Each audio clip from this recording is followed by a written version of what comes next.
Live from a bunker in the heart of the Ozarks, a podcast that says amen like those hot people popping online. It's Sif Pop. Literally popping online. Literally Sif Pop. Yeah.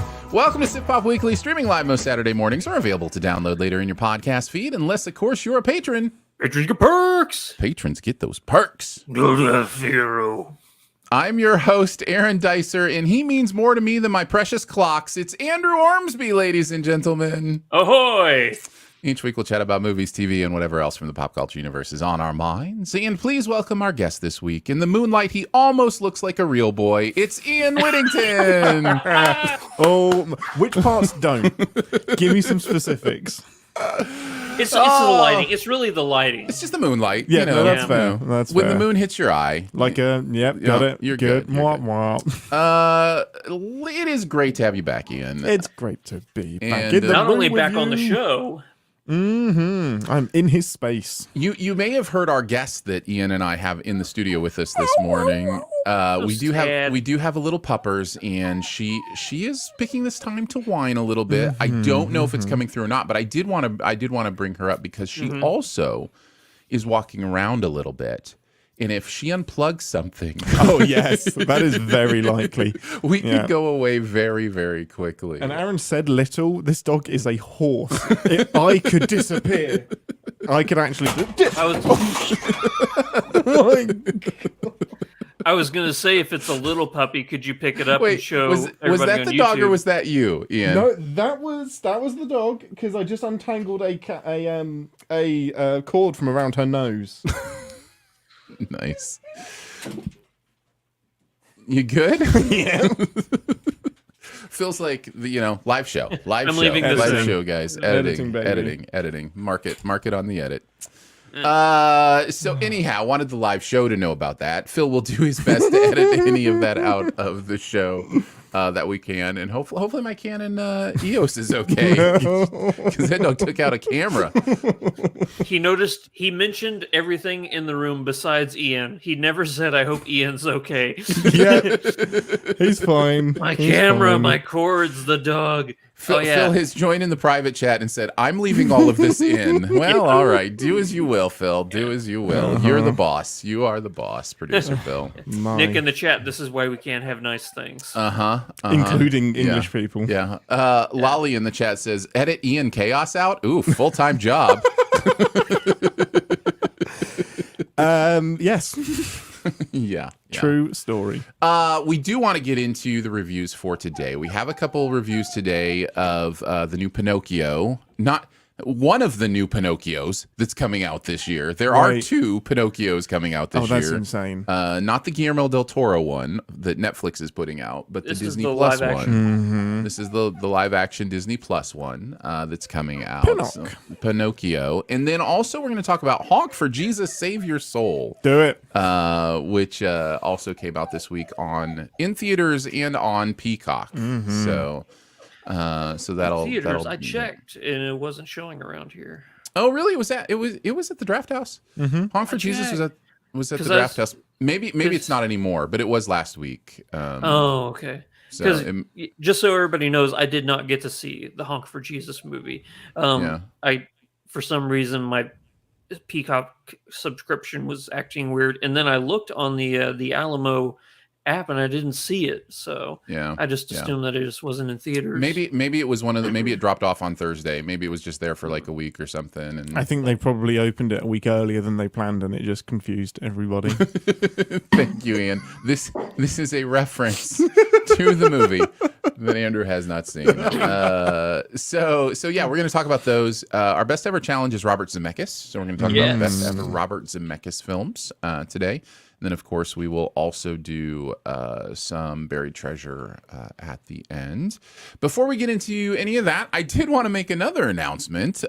Civ Pop should be normal for this week and next week, but then maybe a little bit of interesting, fun stuff going on. I apparently won a grand prize. Congratulations to me. But Alamo Drafthouse did a Fantastic Fest giveaway, and of the almost 10,000 entries, the one that they picked for the winner was mine. So I and Ian, since he's in town, will be my plus one. We're going to go down to Austin, Texas for Fantastic Fest for 8 days and watch a ton of movies. So I think what we're planning to do is record our thoughts on the movies we see and use that as one of the weeks of Civ Pop. So I don't know if we'll do that daily, like every evening you and I will just chat about what we saw that day, that kind of thing, and then have producer Phil, put those together.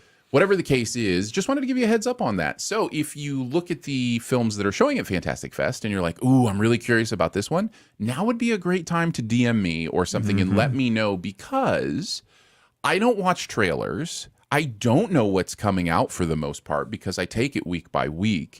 So I look at this list of movies and go, those are a bunch of movie names. That name looks good. Right? So I would absolutely be interested in what you guys would want to hear about, what you would want to hear us talk about. So and I will continue to watch the trailers afterwards and then explain to Aaron how much they ruined the movie. It's true. It's true. It's one of his favorite things. All right, let's get into it, guys. Let's talk a little bit about Pinocchio. A live-action and CGI retelling of the beloved tale of a wooden puppet who embarks on a thrilling adventure to become a real boy. Pinocchio is Disney's latest, we're going to take our animated stuff and make a live-action movie. But we're not going to put it in theaters. We're just going to throw it on Disney+. Tom Hanks is Geppetto. Joseph Gordon-Levitt, not sounding anything like Joseph Gordon-Levitt, is Jiminy Cricket. So I'm interested in what you guys thought of this. Did you like it, love it, dislike it, hate it, or was just okay? Andrew, we're going to kick it off with you today. Oh, I hated it. This is the worst movie of the year. Worst movie of the year. Wow. Love it. Oh, love easy. It. Easy. This is the worst movie of the year. Ian, like it, love it, dislike it, hate it, or it was just okay? It's okay. In the just okay It's realm. okay. It's pretty. I'm going to put this movie on... I'm going to go low side of just okay. I'm going to join you in the just okay. So I will go low side of just okay. So Ian loved this movie. It was his favorite. It was number one movie of the year. So that's how this is going to sound. Yeah. So tell us what you liked about Pinocchio. Look, it's going to be really superficial, and that often happens when, hey, you're redoing a story that's already been done pretty well the first time. Spoilery-ish, there's a few changes in this movie, makes a few adjustments, but overall, I had some laughs. Like, there were a couple of moments that maybe the film didn't mean to make me laugh, but it absolutely did. So I kind of had a little bit of fun. Visually, it definitely helps watching this on a TV that is just ridiculously pretty. But overall, the imagery itself is good to watch. The cinematography is messy, but it's still pretty. Listen, you don't have to be ashamed that you liked looking at this movie. It's gorgeous. I think there are moments in this movie that are absolutely spectacular. Yeah, there are some like poster moments that you would absolutely just make a canvas out of and put up on your wall. Yeah.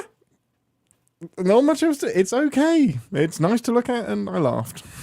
I think for me, I think I found myself about halfway through locking into the tone of the movie and into what it wanted to do. It wasn't what I was wanting or expecting, but it was doing something specific, which I think was just being, of these like remakes, this movie seemed the most willing to just be like, this is the goofy kind of movie we are. We're going to have clocks on the wall that reference The Lion King, you know, like stuff like that. And once I was able to suspend my disbelief and just go, oh, this is the kind of self-referential fun you want to have with this, I was able to have a little more time. Now, some of that didn't make sense to me. For the life of me, I can't figure out why Pleasure Island felt so much like Disney World when it's like supposed to be the worst place ever. It's supposed to be like the debaucherous place on Earth instead of the happiest place on Earth. But it's so strange. It felt like you're just walking. Which one is the one where it's got like the street? Is that Main Street? Yeah. What are you talking about? You're talking about the Magic Kingdom? Yeah, the one that has like the one that looks like Hollywood and stuff. Oh, MGM. Well, it's not MGM Studios. It's Hollywood Universal. Studios now. Hollywood. Yeah. Anyway, it felt like you're walking down there. It's so strange. What an odd choice. Yeah, interesting. Andrew, what are all the things you loved about this movie? Well, I didn't. It's the worst movie of the year. Did you have anything where you're like, genuinely? There's a moment that made me laugh. Other than that, I was hating everything, and it's at the very end of the movie. I'll just say a character is giving a recap to another character. Yeah. It made me chuckle. That made me laugh as well. All in one day, you know. But that's what I'm talking about with like the meta self-referential kind of humor that it wanted to do. And I was like, oh, okay.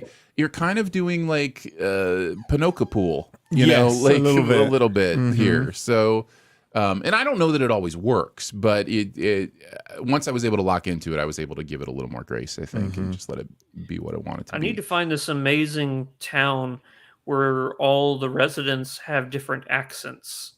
Not a single one. Tom Hanks is going to get a Razzie for this, right? You think so? Yeah. He wasn't the worst part of the movie. He's bad. He's really bad. And he's not. I mean, the guy who was Stromboli was annoying as all get, but I think Luke Evans was kind of great. Luke Evans was going for it, man. Oh yeah, he was Pennywise. Yeah, it kind of was. Yeah. Yeah. It's one of the, I'm not sure if I liked it or not, but this did almost have like Tim Burton's Pinocchio kind of feel to it almost. Sure. And I think I kind of dug that a little bit. That's the thing about this movie I hate the most. Is the fact that I know the reason they made this movie is because they heard back in 2016 Guillermo del Toro was going to try and make a new telling of Pinocchio, and they're like, because it's public domain. Because it's public domain, and they're like, well, we got to get ours out first.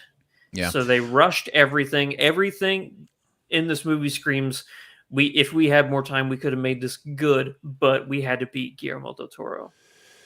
Yeah, I mean, obviously they were going to do this at some point anyway. They're going to remake all of their their animated catalog. Like they're making buckets of money for just redoing the same stuff. They're not going to stop doing that. I did want to talk about the public domain part of this, because this to me is, and I've been on the soapbox before, I'll be on it again, I'm sure. I think we respect the rights of creators way too much. We give them way too much leeway with the things that they have created, because the idea of public domain is there comes a point with your creation where it no longer belongs to you.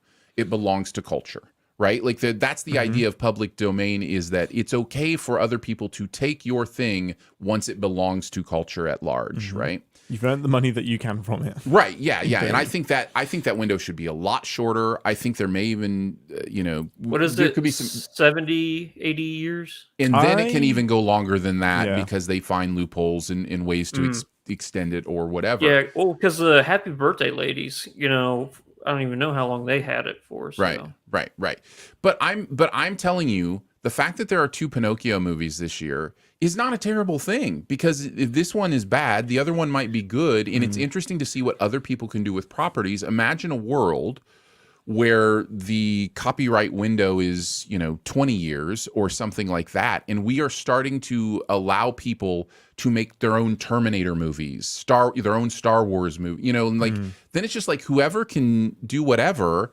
And the best stuff is going to rise to the top. And if Disney has already planted their feet and has made great stuff, well, that's fine. Keep making great stuff, and people will keep, paying to to go see it. But we are so locked into a copyright intellectual property mindset that it's hard for us to even fathom the idea that an intellectual property owner, you know, shouldn't have rights to keep people from making stuff about their stuff. And it's like, you know, when it was the actual person and they created this thing and they needed a chance to have a livelihood from it, so that before others had a chance to tell the story that they created, that makes sense. When it's a multi-billion-dollar corporation, I just don't think it makes as much sense anymore. You know, as far as like, what are we protecting them from at that point? So anyhow, this is one of my soapboxes, and that's how interesting it is to talk about this Pinocchio movie, is that we've spent longer talking about copyright law.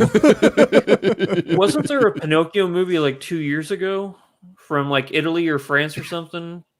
I think it even like had an Oscar nomination. It could be. I don't remember it. Italy would make more sense. Another thing I wanted to talk about, and this will transition us into negatives, which most of us, I'm sure, have more negatives than positives on this. And if you think of any other positives, that's fine. But I am baffled by some of the changes this makes to the story. I don't know how the changes that happen here, both at the very end and in the kind of the final moments, and some other changes throughout, how they benefit the storytelling, the tone of the movie. Like I'm having real trouble figuring some of them out. I think I may have put my finger on the final change. There's one final change at the very last second of this movie where something that you know from the other movies becomes something that's like, is it? Who knows? And I was like, why? What? Like, why is that? And I think that is probably in relation to expense and the weirdness if it didn't change. So like the idea that if they kept the story the same, how do they do that? What does that look like? What is it? And I think it became a little too complex, and they were like, what if we just made it open-ended? So yeah. I have an alternate view on the decision, but yeah, I see what you mean. Yeah. What did you guys think about the changes?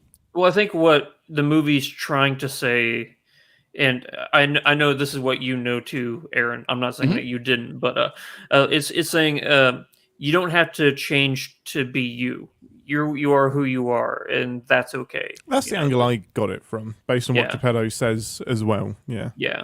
Like you don't have to. Real is subjective. What's your truth? No, you know? I get that. That's what I said. Like I know you got it, but I think that's counter to the entire metaphor of the story, though. Totally agree. Because the story's a metaphor. It's not just a literal story. It's not about you being you. It's a literal metaphor for what it means to become a man, what it means to, you know, become an adult, or to start seeing the world differently and finding different responsibilities, what it means to eschew ideas of pleasure, to have ideas of responsibility. Now, there's a lot of this story that is written to really emphasize the cultural idea of the worker, right? Like that there's a real idea of, don't have fun, work hard, you know, kind of thing, which is always an interesting one to parse. But yeah, just it feels to me like it contradicts the rest of the metaphor. So it didn't make sense to me. But yeah. So this is a world where seeing a wooden boy come to life is shocking, but a cat and a fox walking down the street. Yes, you got it. Like you understand. Yeah, see, you know how it goes. Acting.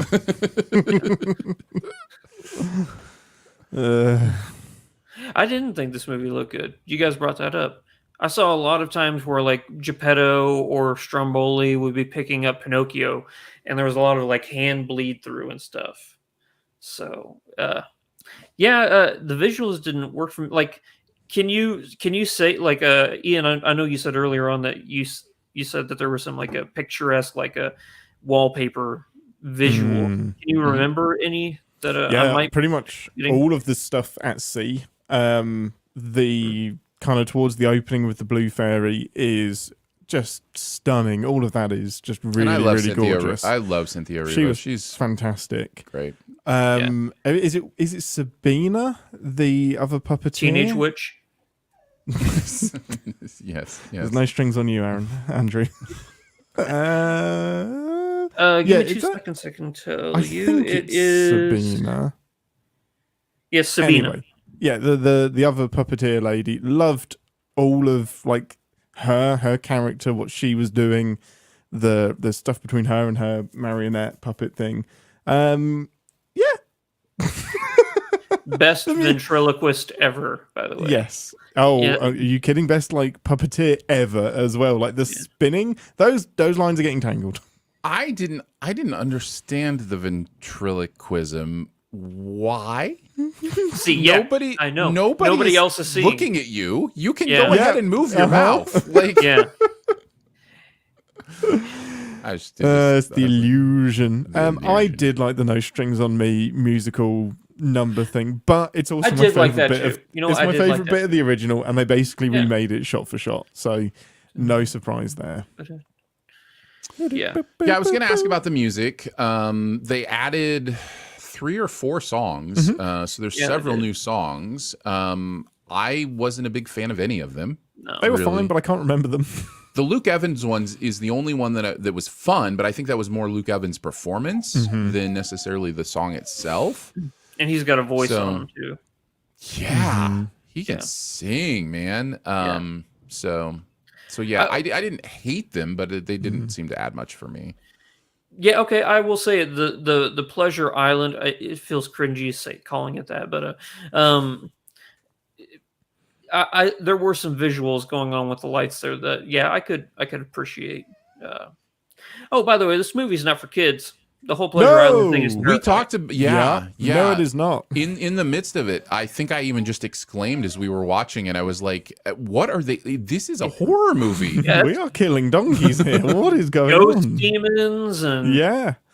And by the way, a horrific villainry that is not addressed, that is not resolved, that is not like, it's introduced and he's then, out there somewhere. Yeah. It's just it's interesting. And that's fine. Not every story has to resolve every single plot line, but that was, one of the major villains of the story. But this story has always been An acid kind trip. of just jump around to different things and not necessarily, handle each one. So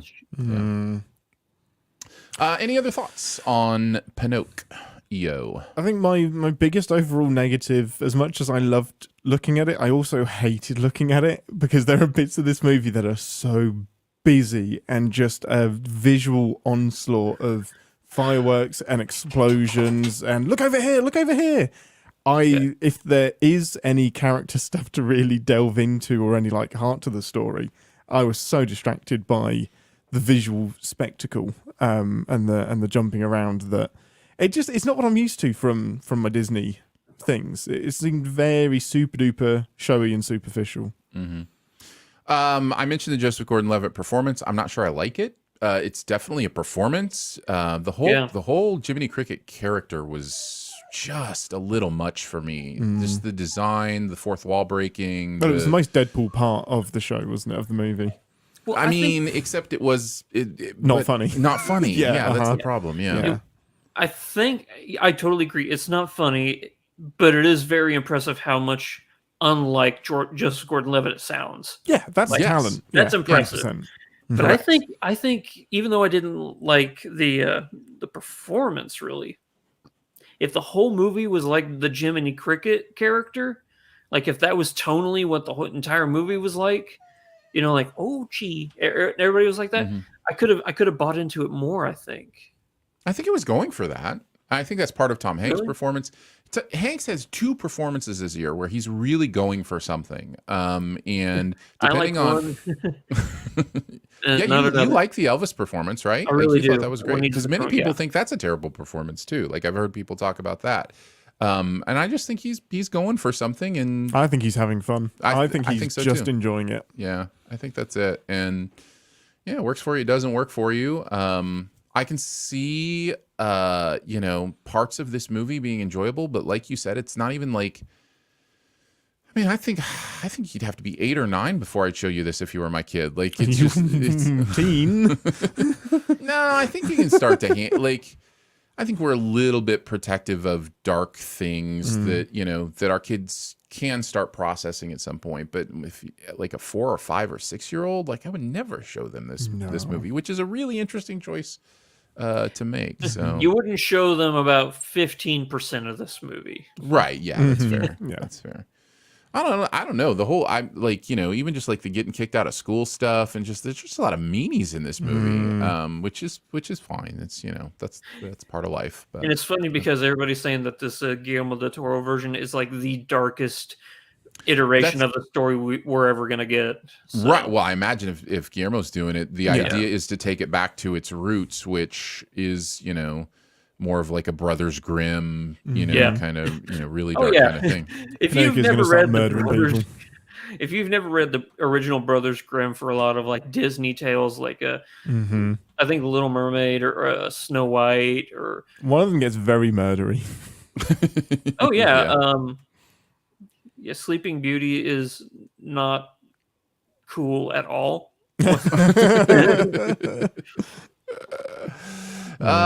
Let's see. It looks How like, do I wake her up?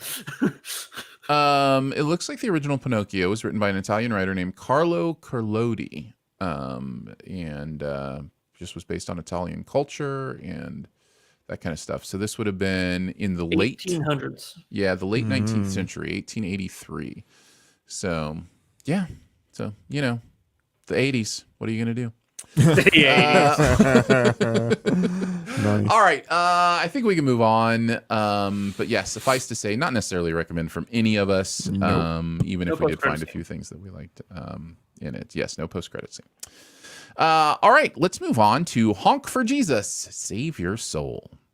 In the aftermath of a huge scandal, Trinity Childs, the first lady of a prominent Southern Baptist megachurch, attempts to help her pastor husband, Lee Curtis Childs, rebuild their congregation. This is satire-ish, mockumentary-ish, and then also really serious drama-ish. So that's what we're dealing with here. We've got Sterling K. Brown and Regina in there doing stuff. Jordan Peele's production company putting this together, Monkey Paw, and I don't know. I'm curious your thoughts on this one. Did you like it, love it, dislike it, hate it, or it was just okay? Andrew, you haven't seen it. I have not. So I'm going to go with loved it for you. Ian, what do you think? I loved it with 2 huge caveats. So 2 huge caveats that don't keep you from saying that you loved it. Yeah, they're more defending that I love it. I'm trying to have my cake and enjoy it too. I'm in just okay on this one too. I have a lot on both sides of the column here. This is one of those times when you say it's a just okay where the meh part of just okay is not what I mean. No. This movie is not meh. This movie for me was firecrackers and crickets. There were moments of just pure hilarity, genius stuff. I like theater. and then moments of just kind of what are we doing here? So I had big checks on both sides of the column that land me in the it was just okay. And I'll even just say high side of just okay, just because I think overall I'm glad you liked it. I'm glad this movie exists. I like what it's doing. But Ian, you liked it more than me. So why don't you talk about some of the stuff that you enjoyed? Well, my 2 big caveats is that I will always enjoy any documentary that deals with this subject matter and brings it to the front. That is, I'm always going to have a bias towards enjoying that more. The other big caveat is I have no idea about this area of culture, and I'm so uneducated about it. I don't know how there will be stuff that has completely missed me. When was the last time you went to a mega church? Correct, exactly. We got one down the road. We do. We get wow. We get a giant one. Yeah, never. There is so much of this that missed me. There's so much that I think is subtle and on the nose, and just absolutely isn't. And that's actually my biggest negative is that this I don't know that this can be called satire, because it's just There's no subtlety to it. This is just a... Well, that is satire. I mean, that would make it more satire. The lack of subtlety? The lack of subtlety would make it more satire. Yeah. Okay. I'm trying to think how to word that. It just feels too on the nose. It doesn't feel like you have to take too much of a leap. It's just almost it's a cartoon. But I guess that's satire. Are you saying that the actual hate subject talking about matter satire. itself is already ridiculous, so it makes it difficult to make it satire? Yeah, I think that's right. I feel like this didn't take too many steps to the extreme. Are you saying the similar thing that everybody said, not everybody, but many people said about Don't Look Up? Do you remember Don't Look Up coming out with like the end of the world and like Leo DiCaprio? Leo DiCaprio. Like a lot of people's argument about that was it was too on the nose, it was too over the top, it was too I don't know if preachy is the right word, but for me, Don't Look Up still took it a step too far. It was still a little bit it was still a little bit too extreme.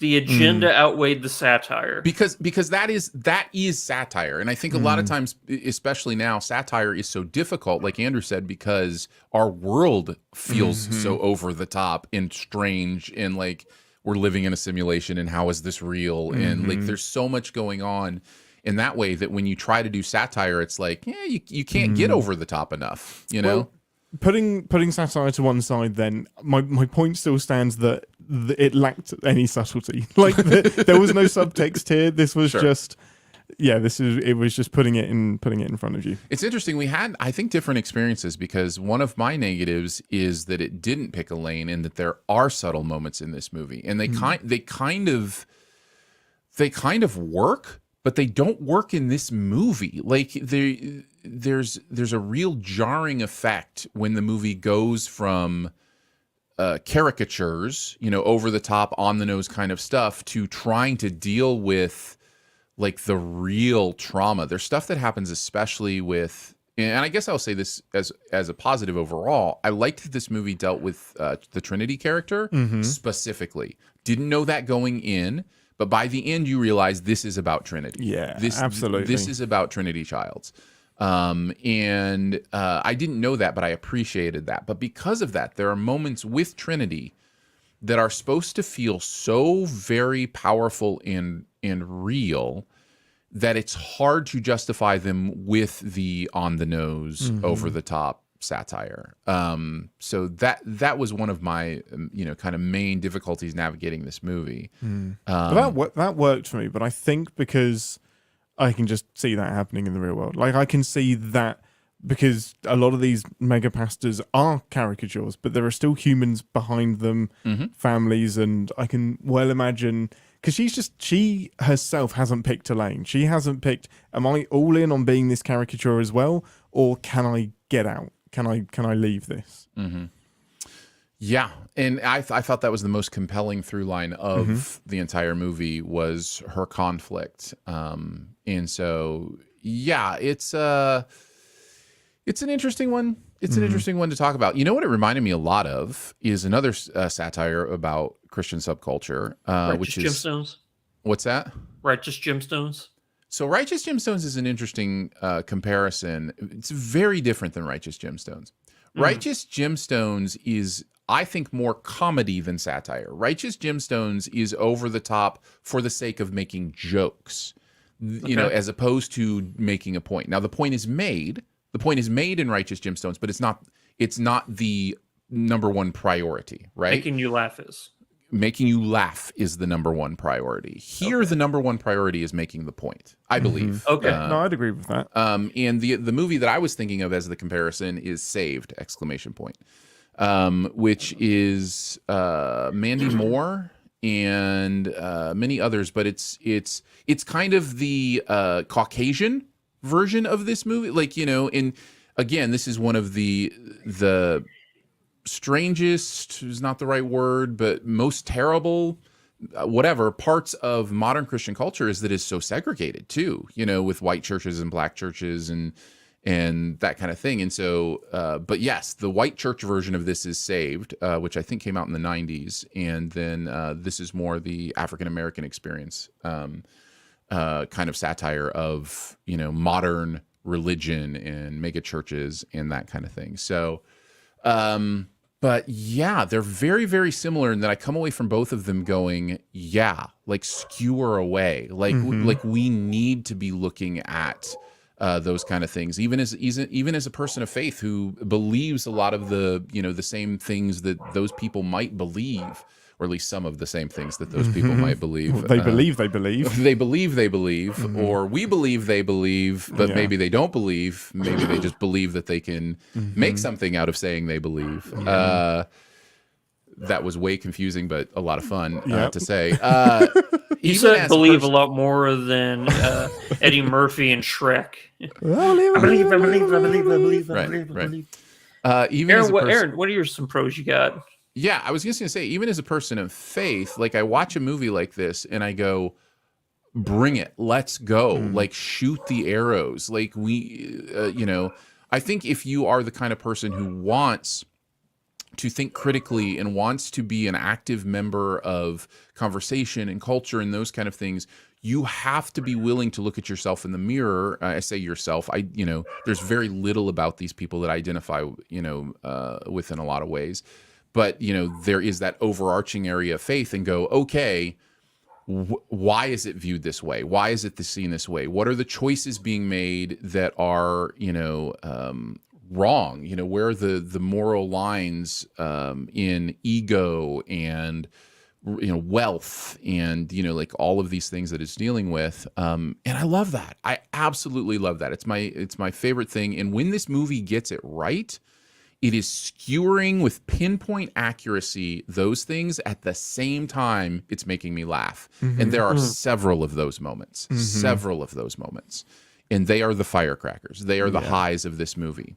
But there are also long stretches of this movie where I faded out, where I was just like, this is now just a normal movie that maybe is vying for Oscar attention. Like all of a sudden we're in like a completely different movie, it felt like to me, and I was bored because I wanted to go back to the life of the the actual like satire that I was feeling. So there are some really odd choices there where it goes from the standard mockumentary style of kind of shaky cam, zooming in, fly on the wall stuff, to like, it's almost like Jordan Peele stepped in and went like cinematographer on it, and it changed to like I don't know if the aspect ratio ever changed, but it went super duper cinematic, and I'd love to know whether that was a deliberate. I mean, it was obviously a deliberate clearly choice, deliberate. but Yeah. what was the logic behind that? Because those moments do feel like you're in a movie and not a documentary, which is so strange. No, I think that's what it is, and I think the aspect ratio change is supposed to be the hint, the clue, right? Like when you're in the more cinematic aspect ratio, that's not the documentary. That's not filmed by the documentary crew. There are moments in their bedroom. There are moments, wherever, and so that's your pathway into understanding what is and isn't the mockumentary. It's confusing though. Oh, right? 100%, yeah. Like if you're given that key ahead of time, maybe it's not as confusing. But I think even if you know that, you can get lost and a little bit confused. Yeah. I don't mind it. In fact, I've been the person for a long time saying you don't have to just be one. You don't have to just be a found footage movie. You can literally do found footage and other stuff, right? Yeah. So you can be a mockumentary and still have scenes that aren't in the mockumentary. Like that's fine. The difference is it's not just the camera that changes, it's the entire like tone, and I don't think that's a character choice. I really don't. I think it's a direction choice, and it didn't quite work for me at times. So yeah. Good, because I was going to ask if the aspect ratio change was the only time you get a cue that something switches from like a mockumentary to the other. Because I'll be honest with you, I never pick up when there's an aspect ratio change while I'm watching a movie. Sure, I don't blame you. I don't see it. Yeah, I don't blame you for that at all. I only become aware of it just because my brain shifts a little bit. Like I'll be, if I'm watching something in IMAX and has the moments where it's not an IMAX and is an IMAX. If it goes to IMAX, my brain shifts and it's like the world just became wider or something. Then I'm just like, oh yeah, the entire screen is full right now. Yeah. But I don't blame you for being focused on the story or the characters and missing the fact that the black bars are a little different. I'm curious about performances, specifically, obviously, Regina Hall, who I love, and Sterling K. Brown, who I also love. How's their chemistry? Well, the chemistry is an interesting thing to talk about. Yeah. Yeah, it's Is it like on screen or on camera, off camera chemistry is different? Man, it's tricky. I think the chemistry is exactly what it's supposed to be. So I think it works exactly how the movie wants it to work, because they have to go from show couple to genuine marital problems to delusion to a little bit of here's the line, I'm not going to go any further, and then I guess I'm just going to straddle the line for the rest of my life. Yeah. Chemistry specifically is just so hard. It's just so hard to talk about because it's kind of the point of the movie. Exactly. And as far as performances go, I think they're both giving great performances. I just see the gears shift again when we go from one type of scene to another type of scene. Like I can almost hear the gears grinding as they have to shift into a lower gear or a higher gear. And both are fine once they get into the gear. You know, like there's, you know, Sterling K. Brown is an incredible actor. Regina is also an incredible actor. So they know their stuff. I just think it's interesting to see them go from, you know, the more wild over the top stuff to having a really deep introspective conversation.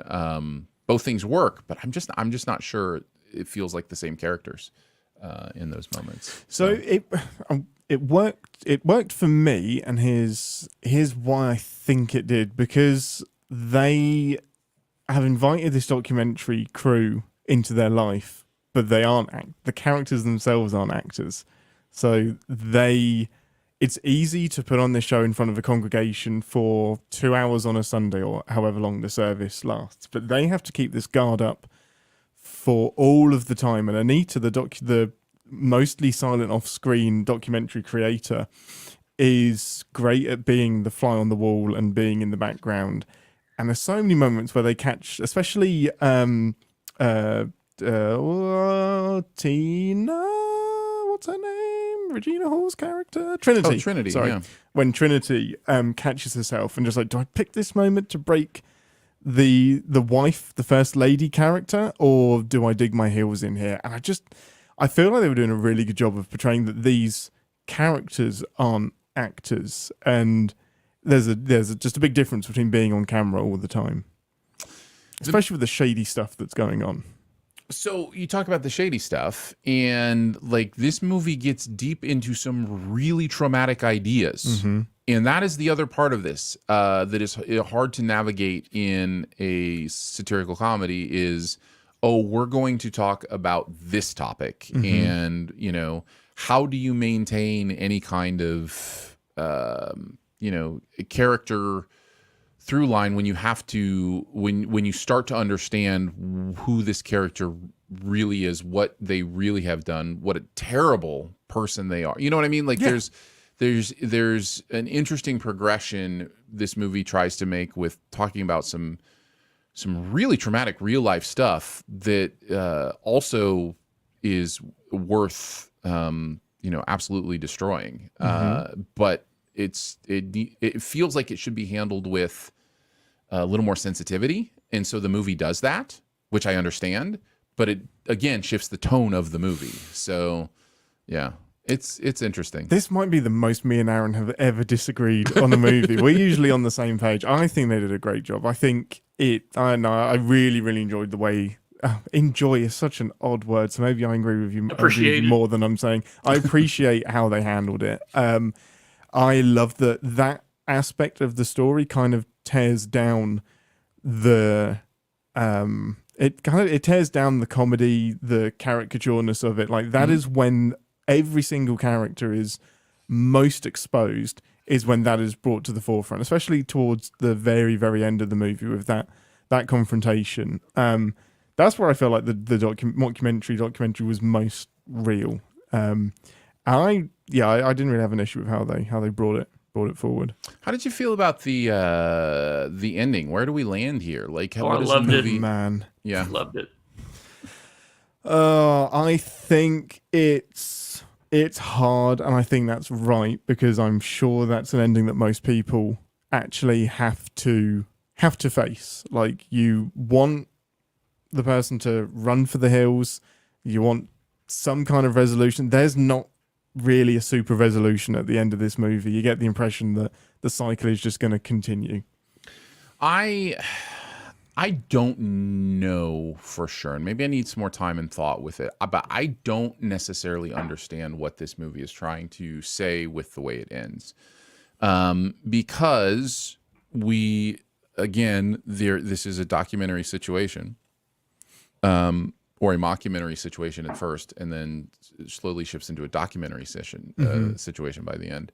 And that's a meta outside observation. I don't know with what happens with that part of it. Because it's about Trinity, what we're supposed to be, rooting for, what we're supposed to necessarily be understanding about her. Because the movie, I believe, is giving some mixed signals on how it feels about her choices. Yeah, totally. And it didn't feel nuanced as much as it just felt confused. So that the ending left me a little bit put off as well. I that's got to be, because I'm the opposite. I love the nuance. I love the ambiguity. And I do wonder if that's a background thing of you being far more familiar with this subject than me, the heathen, is able to comprehend it. But I love the vagueness. I can relate to. I can understand and empathize with the rock and the hard place. And my biggest issue is I don't know how this documentary ever gets signed off. Like, I don't know how they are ever okay with this making it into the public. And I guess maybe it never is, but I'll just say I think I have a pretty good grasp on the rock and the hard placeness of I'm not saying you don't. All of this. It is in fact been a primary trauma of the last several years of my life, is understanding my relationship to the structure and entity and corporation of the organized church. And that is, that is not something I say lightly. It's not something I, want to wade into deeply here, but just to say, like, the idea of, if the overall theme here is about what is this organization, what is it, what does it mean, what is it really about, how does it impact the people that are in it, I am very, very, very familiar with that pain and trauma. Yeah. And so when I say something like this movie is tonally, inconsistent or confusing on its message, it's because it doesn't line up with my own experience. Interesting. It doesn't line up with my own pattern of understanding that trauma, pattern of understanding my choices within that trauma.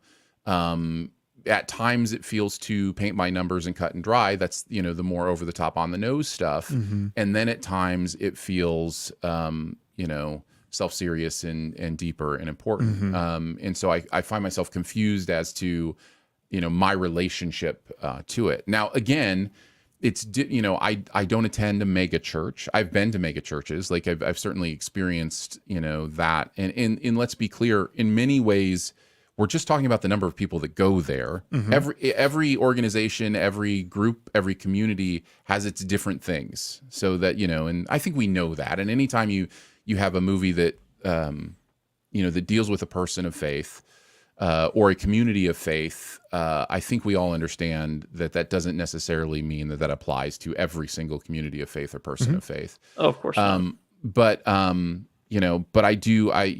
watch this movie and I go, okay, I associate with the trauma of this isn't what I thought it was.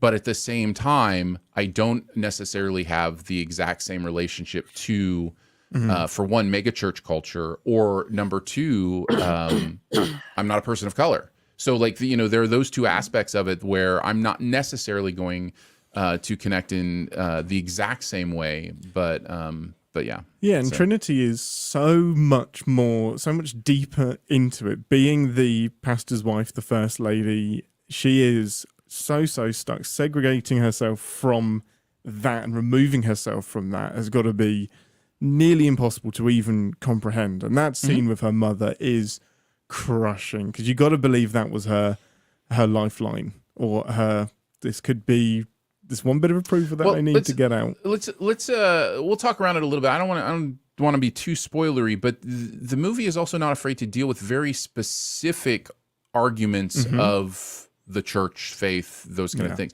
So the movie goes into homosexuality. The movie goes into divorce, like in some of the different arguments in just common things that people of faith say about those things, because it wants to put it there in the stark, light of logic and in day and make people confront, what does that phrase really mean when you say it? What does that really feel like to somebody when you say this to them about this thing they're going through? Yeah. I think that stuff's valuable. That's some of my favorite stuff in the movie is confronting other people of faith, the church in general, whatever it might be, with the reasoning they give to hurting people and how hurtful and counterproductive even it is, so yeah, I dig this movie. I do. At the end of the day, that's again why I said I wanted to put it on the high side of it's okay. There were enough moments where I was just like, I'm not invested anymore during this part of what this is, through the film. How long was this movie? An hour and 50. This felt like a 2.5 hour movie to me. That's hour 40 with credits. Oh, wow. You see that, to me, that is a sign that I was checked out a couple times, because I was just like, this is, this feels like it's interesting going on a little bit longer, but it just lost me a couple times and felt a little bit confused. But I totally get what you love about it. I love a lot of the same things you love about it. So yeah. Andrew, do you have any other questions for us about it? No post-credit scene. No, there is. No, there is not. I guess my one last thing, and if you have one last thing, you're more than welcome to, is there actually is a really clever moment in this movie that I think might go unnoticed, and I just want to kind of bring it to the forefront in case you watch it. It is the critical moment, I think, of the movie, involving a character from the past of the pastor confronting the pastor. But there's this moment right before the confrontation, and it is the title of the movie, which adds a little bit of credence to my thinking that this is a really important thing that maybe is intentional.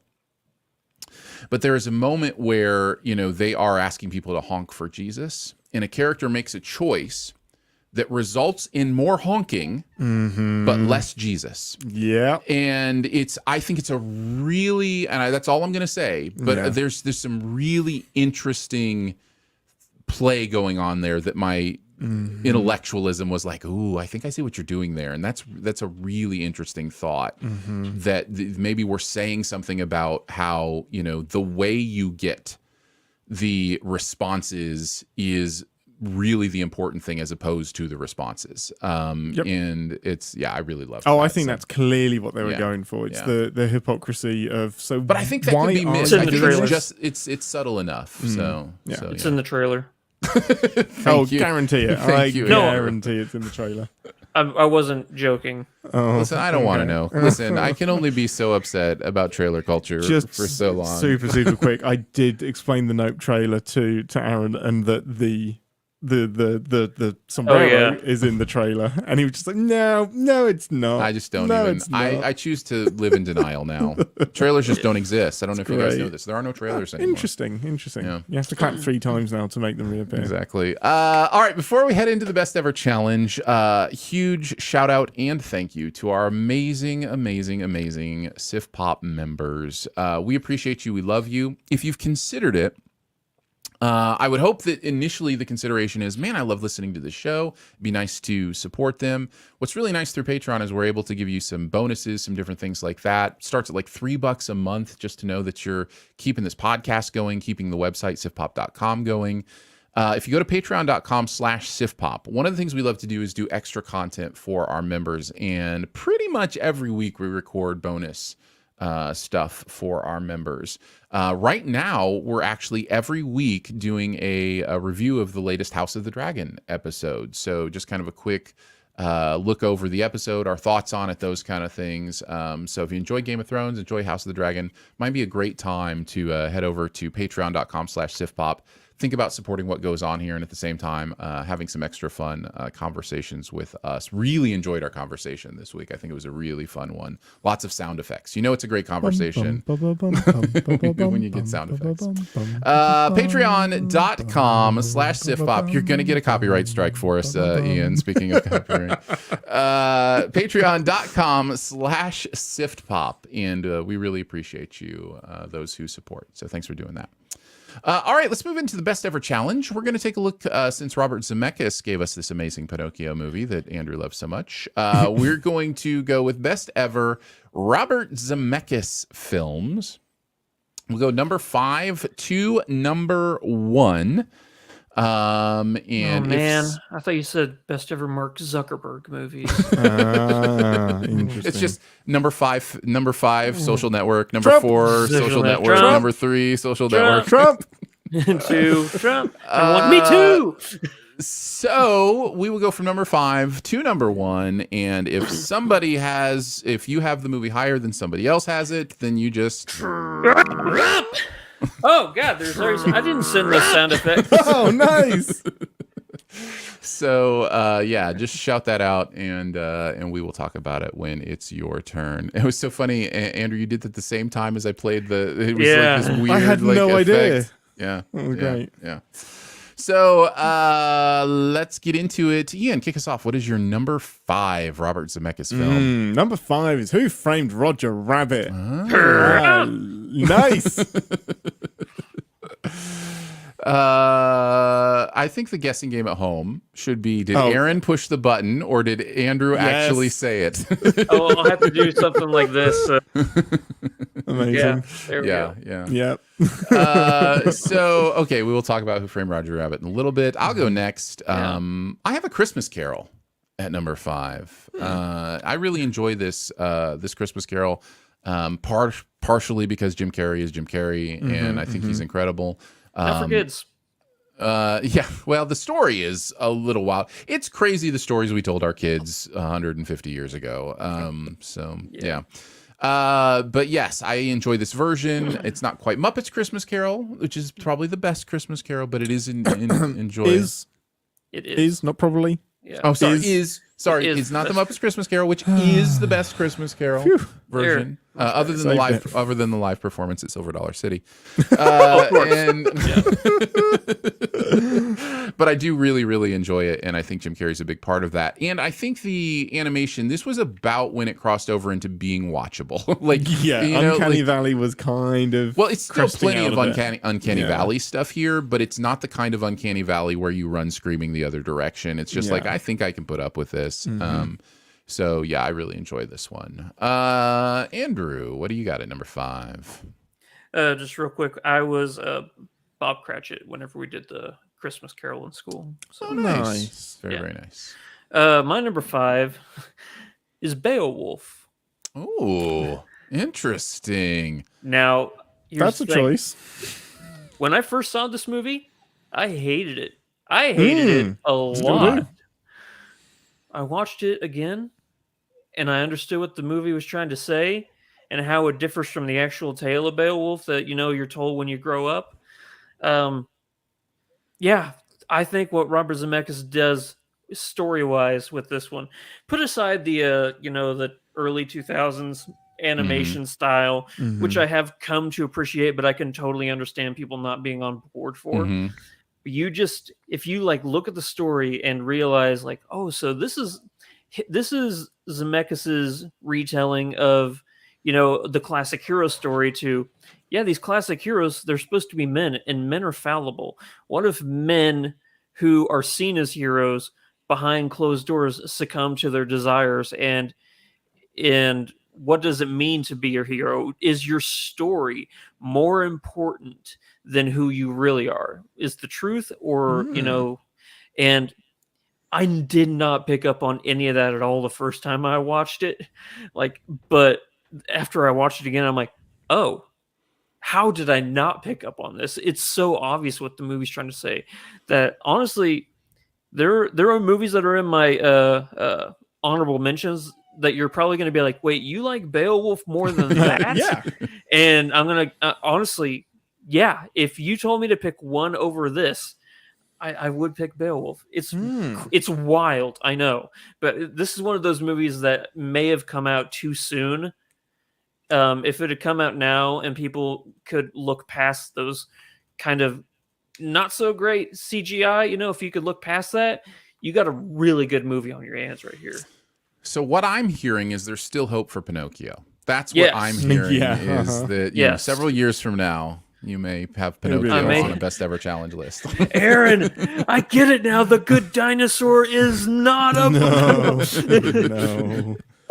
That's good. It's good to hear you admit that. All right. Let's move on to Ian. Ian, you're number 4. Number 4 is Death Becomes Her. Ooh, nice. It's a good pick. No Trumpy? Nice. Yeah, no, I like this. It's a side of Zemeckis we don't see a lot, I think. I much prefer this end of the Zemeckis scale than I do like Marwin and stuff like that. So yeah, no, it's hilarious. It's bonkers.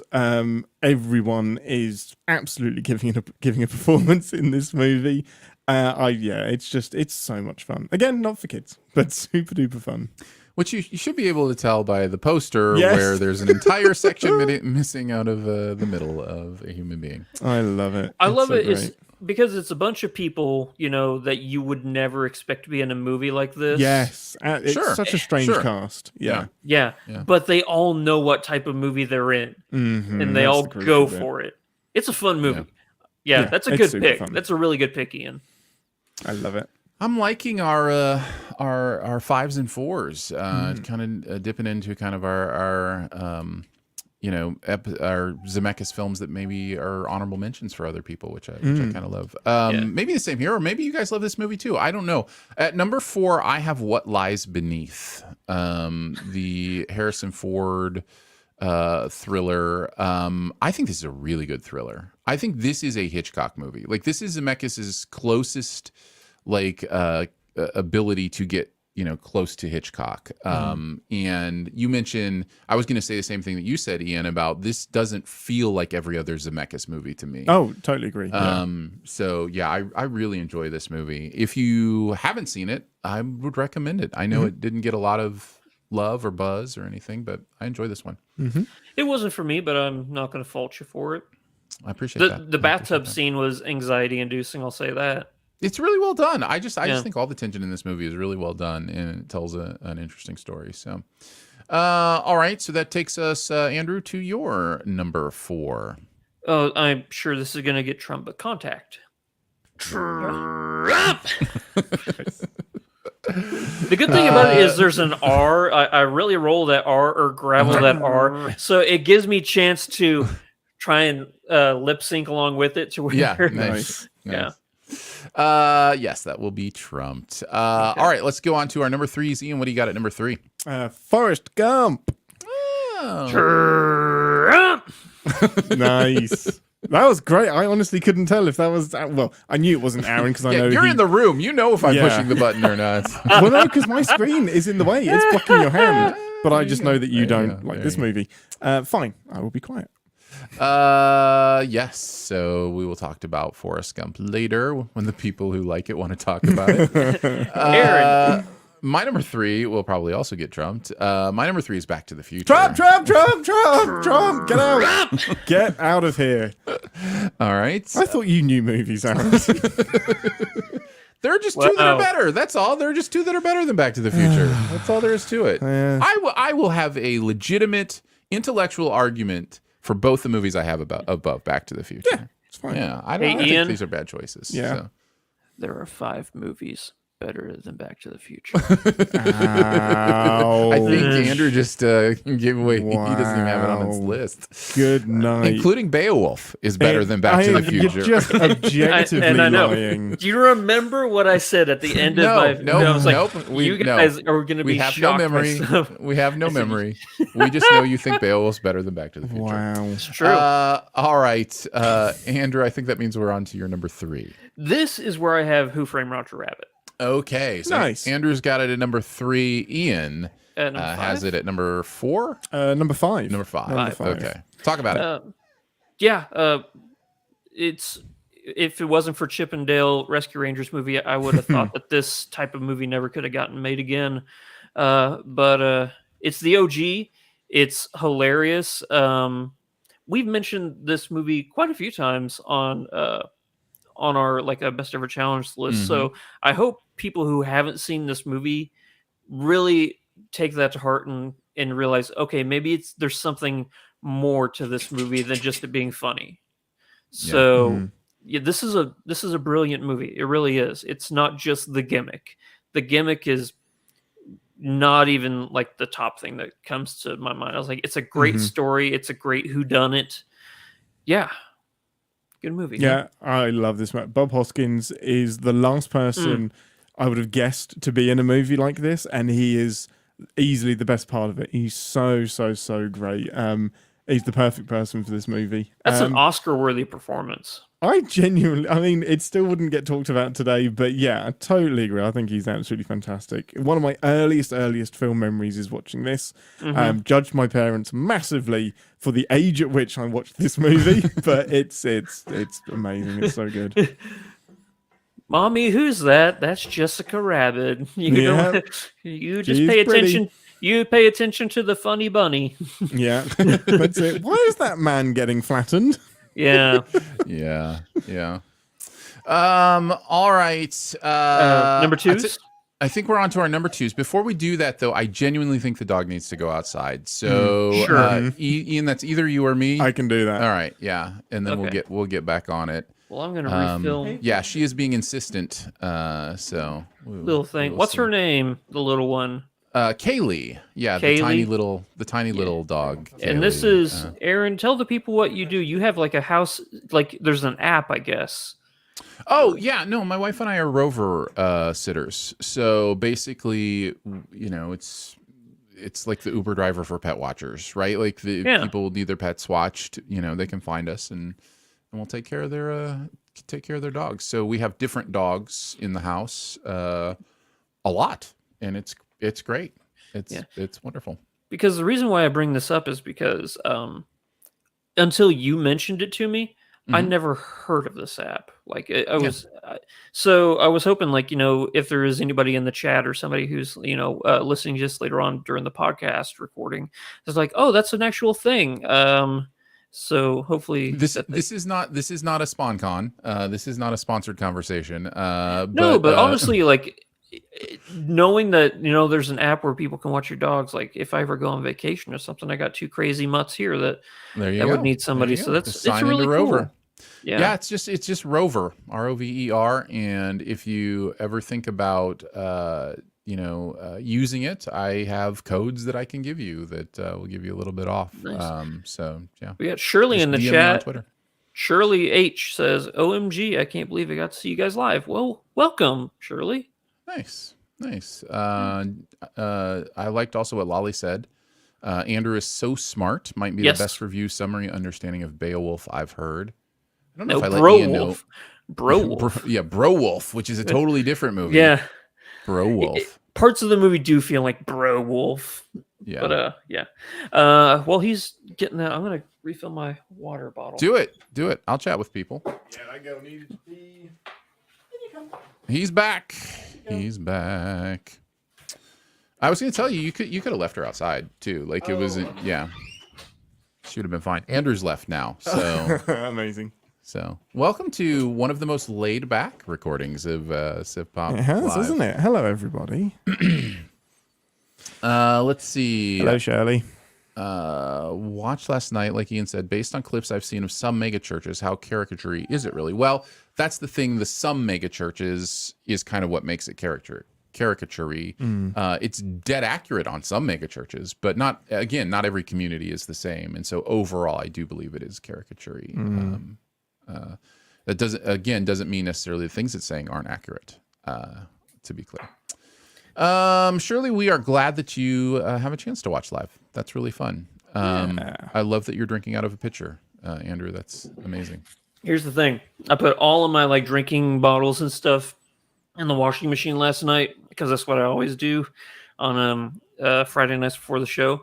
But I didn't click start. So this is literally the only thing I have is this giant water pitcher. Yeah. It was either that or a dog bowl. So, you made a good choice.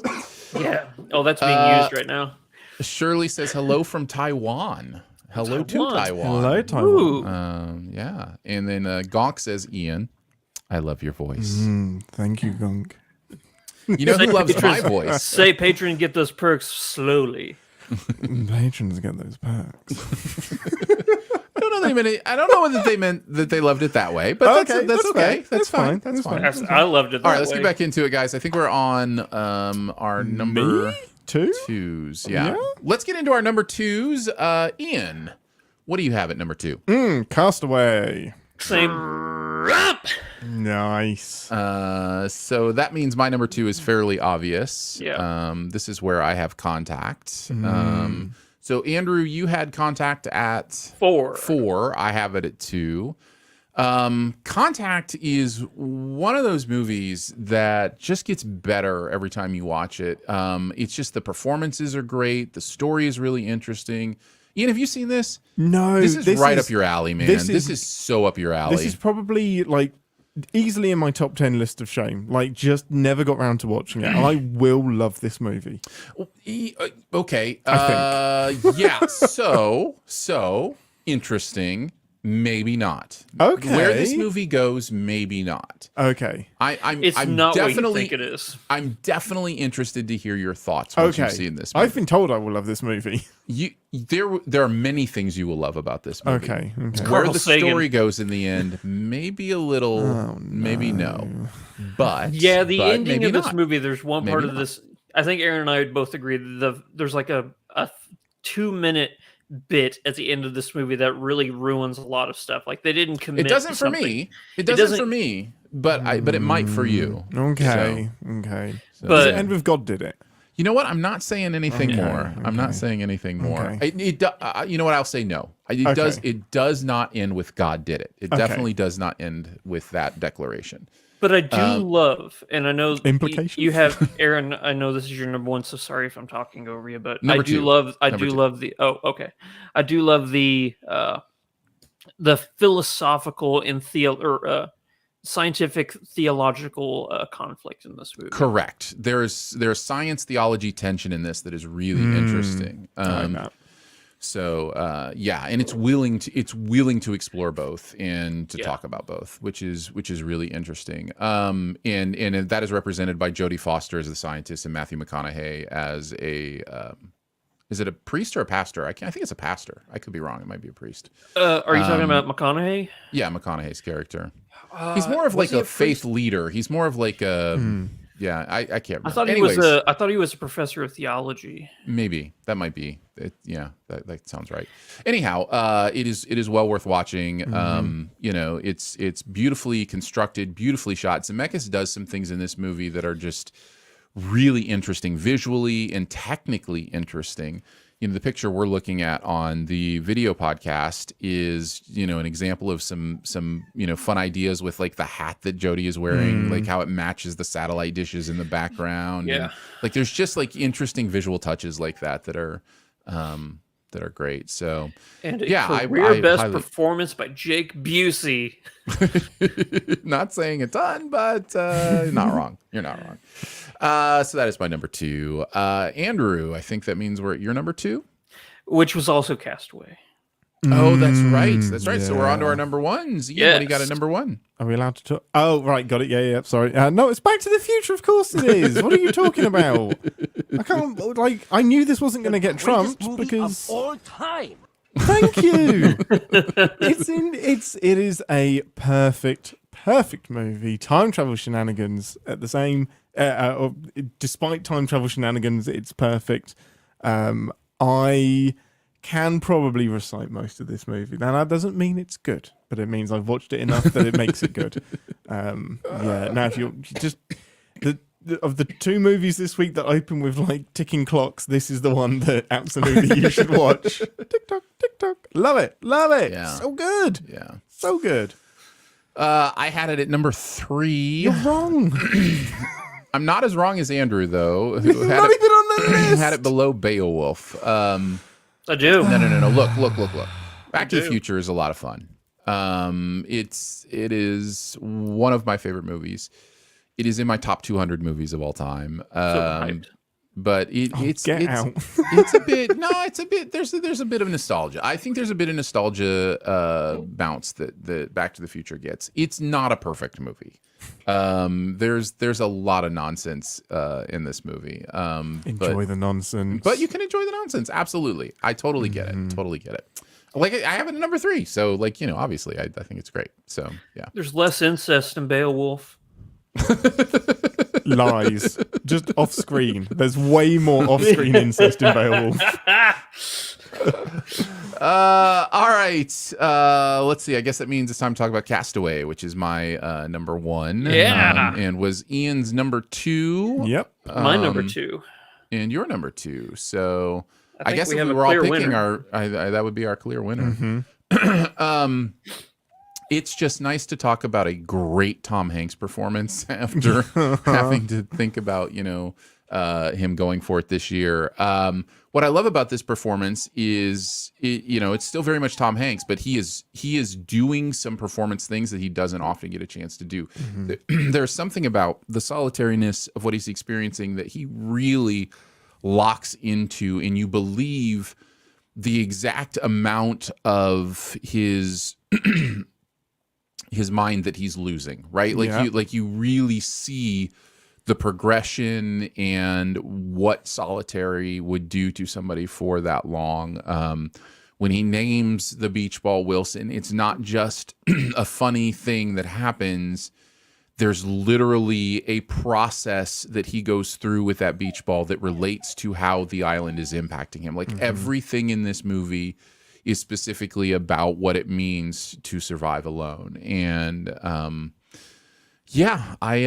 think it's a spectacular film. I think the plane crash in this movie remains one of the greatest plane crashes ever to be put onto film. It's pretty spectacular. Terrifying. And very terrifying. It's the immediateness of it. Yeah. I think it's really well done. So yeah, what do you guys have to say about Castaway? Movie made me cry over a volleyball. That's something.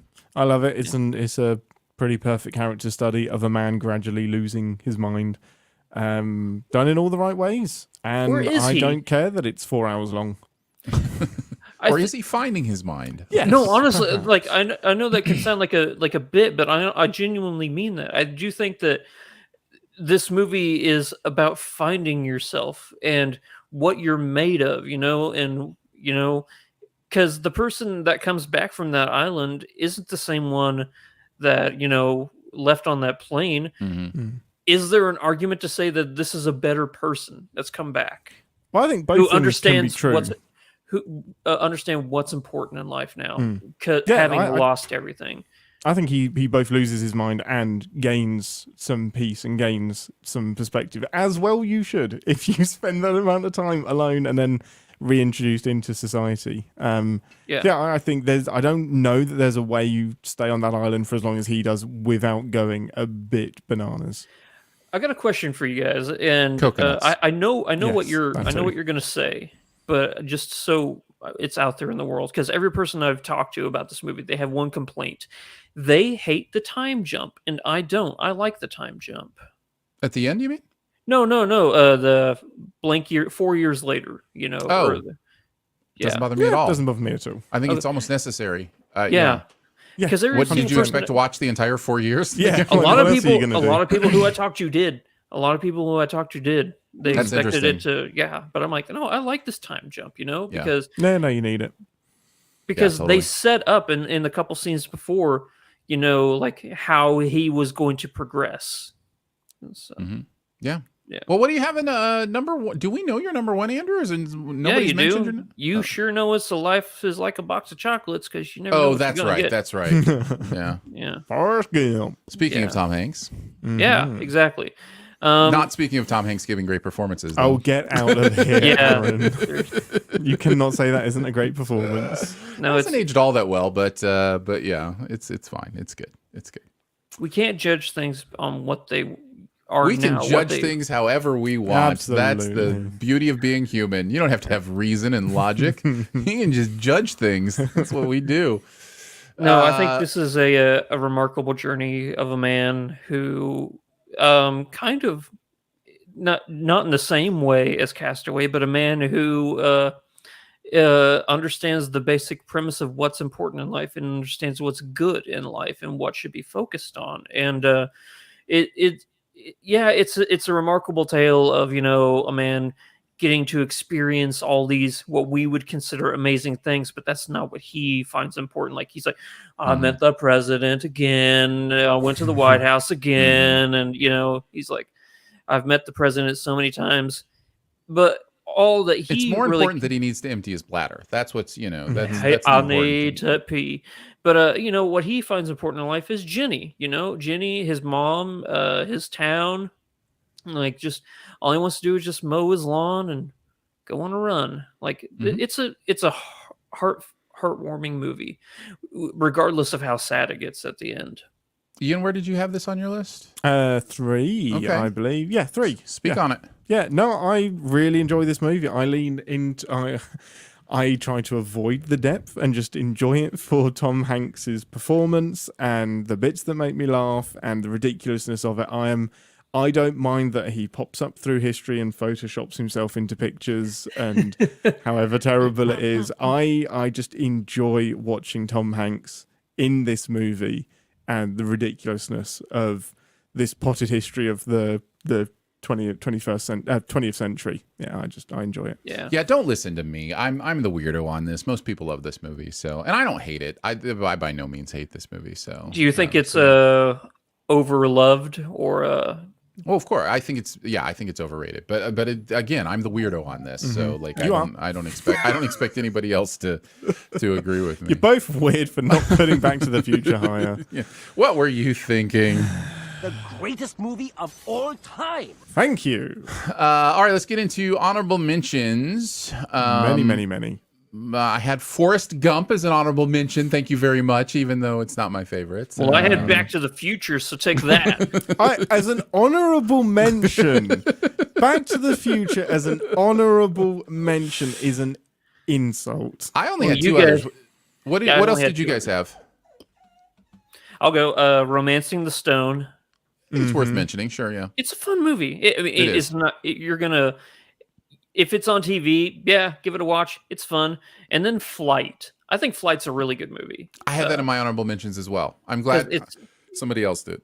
It's not what I thought it was going to be. It's a good character study, and Denzel Washington really shines. John Goodman's hilarious. Yeah, I think Flight's good. Did you have any, Ian? Any honorable mentions? I have Back to the Future 2 and man. Back to the Future 3, which I genuinely could have put in my top 5, but I decided to have Back to the Future as the one and only for everything. But 2 and 3, especially 3. I love 3. 3's a great movie. I have what many would probably consider a terrible movie in my honorable mentions because I like it, and that is The Witches. That is a really bad movie. I don't know if either of you saw it, Nope. but Anne Hathaway is amazing in it, and I love that story. It's a Roald Dahl story that she goes for it. She really does, and I think it works. But I know I am again the weirdo on that. So, but I do enjoy The Witches. All right, let's finish up with some buried treasure, guys. What's that one thing in any area of pop culture that you want to make sure people know about? Ian, you're our guest, so you will go last. Andrew, you want to go first? Okay. Guys, I finally knocked off the #1 movie on my list of shame. I finally saw Primal Fear. What'd you think? It's a really good movie. It's a really good movie. You know what? I love Richard Gere. That guy is so good. Like I realized like the other day, I was like, I'm thinking of all the Richard Gere movies I've seen. Like this, Pretty Woman, Hachi, a couple others. I'm like, yeah, I like Richard Gere. He's a very charismatic guy. Edward Norton. I love a good courtroom drama. Even though thinking about it, this really isn't a courtroom drama. It takes place in a courtroom, and it's a drama. But this is more of like a character study and a a philosophical debate over the system and law. Like the ending of this movie just throws everything into, contention of, so what is more important, what's right or what's the law? Because those two things don't always coincide. And No. seeing Richard Gere at the very end refusing to walk out the front doors, and he just sneaks out the back and just stands there, and that's how the movie ends, is brilliant. It's brilliant. So I am so glad I finally watched it.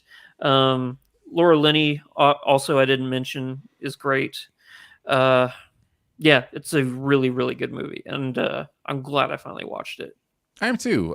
Primal Fear is an awesome film. Ian, on your... Oh, on my list of shame as well, but it's now just been notched up a few ranks higher. Definitely. Nice. Well, Like now, everything you said. Aaron, that means that It's a Wonderful Life is now my number one on my list of shame. So it's up boy. next. Ian doesn't like that movie. Have I seen that movie? I don't know. No, I haven't seen that movie. I can't imagine I'm going to like it. I don't know, man. It's an interesting one. I'll just watch a Muppets Christmas Carol again. Listen, I can't see straight on It's a Wonderful Life. 100%, like, no chance. I watch it every year. I know every word. I think it's amazing. Like, the fact that I can watch a 2.5 hour movie every year and still 2.5 hours? invested. Like, listen, again, it's in my, thinking about that. It's in my top 50 of all time. Like, I just think it's spectacular. So I would not be surprised if you love it. I would not be surprised if it just doesn't work for you. I mean, it's an older movie, and sometimes older movies just don't work for whatever reason. But man, Jimmy Stewart is he's just the best. No, Cary Grant. We established this last week. Yeah, right. Okay, My Buried Treasure is actually a mobile game that I downloaded this past week, and I'm really enjoying it. It's a really beautiful and fun puzzle game called Tiny Bubbles, and many people maybe have heard of this already, and maybe have played it already. I don't know, but it's a really interesting game where it's simple. You have bubbles that you have to eliminate by getting 4 bubbles of the same color connected. And then there are different like little tasks you have to do. Many times in most levels, when you put a color in, there's a fish that swims around and blows a new bubble with a different color. So like there's, different strategies and ways you can play it. But yeah, it's called Tiny Bubbles. It's really pretty. It's really, scratches that puzzle game itch where you just want to open it up and play a couple levels, kind of thing. So, yeah, big recommend from me if you want to check that out. Again, it's called Tiny Bubbles. Make me happy. Ian. So I don't get to be on Sif Pop every single week, so there are movies that I've missed that I don't get to talk about. Okay. But on the flight over here, I got to watch Last Night in Soho, Oh. and I loved this movie. Okay. I don't care if I'm on an island. I don't care if you guys hated it. I actually can't remember what your guys' opinion of this Neither of movie us really was. like it. Neither of us really like it. We don't hate it. There's stuff to love about it. That it's one of the most visually impressive movies ever made. Yeah, it's really beautiful. I just think It's a story. I just think Edgar Wright lost his mind. Like I don't I like love on it. Don't ask us. Well, we didn't like it as much. So you love on it. You love on it. Love the thing you love. This may well be an English thing because it took me right. Man, that's going to sound weird. It took me right back to being at university. I didn't have any of these experiences at university, but the feel of it and that anticipation and just the stuff they do in London and obviously in Soho. I just got the feel of this movie, and I got this is where I like Edgar Wright to be, and I cannot stand Ant-Man. But this Edgar Wright come back home and do things in England and do all of that kind of stuff. I love he didn't end up doing Ant-Man, so sorry, no, you're absolutely right, man. I've just still got the funk of Ant-Man just in my brain. I love all of the performances. Anya Taylor-Joy is incredible. Matt Smith is so great. Thomasin McKenzie is so good. Just love this movie. I love the mood of it. I love the quirkiness of the conceit. I want to take a bath in this movie. It's so good. Such a mood. That's taking a bath in this movie. That's a description I've never heard before. I feel like I would need to take another bath afterwards to clean it off, but I just want to be in that world. So you didn't think the last act of this movie was complete nonsense? 100% is complete nonsense. Okay, but you have to end the movie somehow. Okay, all right. Yeah. Okay, got it. Okay, so you were willing to just go with it because you were having a good time. Absolutely. Liked how, okay. 100% totally guessed that. it about 6.5 minutes into meeting the character that has the reveal based around them. But it turns into a different genre of movie at the end, and I was like, okay, choices were made, but I still enjoyed it. That's exactly the right way to say it. I think that was exactly our review. Is it just becomes a completely different movie for the last act. Yeah. It reminds me of the house in the lady across the street with the window and the glass of wine. Like I was like, oh, you just skipped genres on me there, didn't you? But I was still fine with it. It had grabbed me enough that it could have ended the movie like Pinocchio. I would have been fine with it. Anya Taylor-Joy was a real boy. Yeah. No, I loved it. No, she's the best part of the movie for me. Is Anya Taylor-Joy. I think she's great. Besides, like performance-wise, like obviously the best part of the movie is the visuals, but that's what I think. I think it's gorgeous. Yes, So but no, she has a presence to her whenever she walks in the room. Everything's about her. So good. Well, there you go. So that is Last Night in Soho. That is available to watch on HBO Max if you have that. Tiny Bubbles, you should be able to download from your mobile game store. And Primal Fear is available to stream on Showtime if you have that. Otherwise, you can rent it or buy it pretty much anywhere online. Well, we did it, guys. We did a podcast. Yeah, it did. We managed to become a real podcast. When you wish upon a star. Thank you so much for joining us today for Sif Pop. It is part of the Studio DNA Podcast Network. You can find out more about other shows on the network at studiodna.media or by searching Studio DNA in your podcast player. Huge thanks to Andrew for hanging out again today. Makes no difference who you are. Huge thanks to producer Phil for producing the audio and video show. When you wish upon a star. And thank you to Ian for hanging out with us today. Your dream. Ian, where would you like people to find you on the internet? Find me on Twitter at Witzend, WHITTSINNED. Come and talk to me about Star Trek, mainly because that's all I post about. If you don't like Star Trek, I would not follow me because you'll be very annoyed. And find me on Captain's Pod, the Star Trek companion podcast, where we are currently insta-podding, reviewing season 3 of Star Trek Lower Decks, the animated Rick and Morty does Star Trek show. Yeah. Which we love. It's incredible. So funny. So good. That is Captain's Pod if you want to look that one up. Thank you again, Ian, for being here. Also, thank you to our Sif Pop members. Love you. Appreciate you. Starts at $3 a month. Bonus episodes at a certain level and some other fun perks you can check out. Patreon.com/SifPop. Lots of ways to connect with us. Feel free to leave a comment, a rating, or a review at Apple Podcasts or Spotify or wherever you listen. Or you can email us at feedback@sifpop.com. And finally, if you're having a good time, your movie-loving friends will probably like the show too. So make sure you let them know about it and that listening is much easier than staying focused in prayer when Sterling K. Brown takes his shirt off. We will be back next week with some more stuff. It is that time of year where we review movies, but don't necessarily know a week ahead. So we'll catch you guys then. Love you. Bye. Bye. True. Nicely done. Thanks, chat, for hanging out with us. Thanks. Lolly, which movie are you talking about? She says, I said this last live chat. People outside America do not care about that movie. We don't understand. It's got to be It's a Wonderful Life. It's a Wonderful Life. That's what I thought too. Oh, got it. Well, that'll be an interesting, if you ever see it, to know if that's true. The same thing could apply for Last Night in Soho, though. Fair, yeah. Let's see. Jay Bourgeois says, I don't care what people say. I enjoy Polar Express. That soundtrack is great. I think that's fair. I just don't think the technology was there yet. Aaron, we need to know, do you like Forrest Gump more than Beowulf? Gonk asks. Yes. Yeah, I do. Yeah, it's because you haven't but I don't rewatched think Beowulf yet. is terrible. I do not think Beowulf is terrible, by the way. It's a really interesting film. Let's see. There's a video out there somewhere where a guy goes through all of Zemeckis' movies and tracks the changes through his work over time. It's a good watch if you have half an hour or so to spare. Thanks for the What do you heads mean up on changes through his work? just kind of how his directing style changes, I'm guessing. Okay. Through his movie. Death becomes Back to the Future. Welcome to Marwin. There are some shifts in time. Welcome to Marwin. We didn't talk about. That's not a great movie, but No, it's not a good movie at all. Gonk mentions the mirror tracking shot in Contact. It's the best shot of any movie ever. It blows my mind. I mean, people.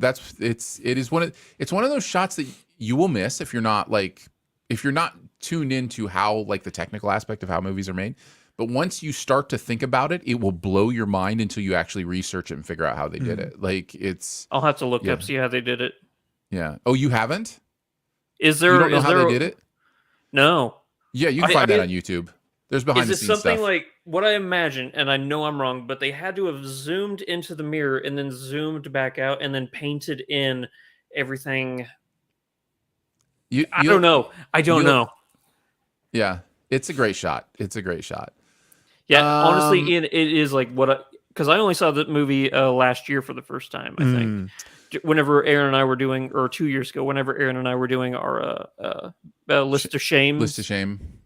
Yeah. And I saw, and there's a shot with a mirror that we have to watch it. I had to rewatch it because I'm like, it didn't make sense. Like my mind, like something in the periphery is like, hey, what you saw didn't make sense. Wait, just happened. Yeah. So I had to go back and watch it. I'm like, wait, how'd they do that? That's awesome. All right, guys. We'll catch you on the next one. Thanks for watching live. Appreciate you guys.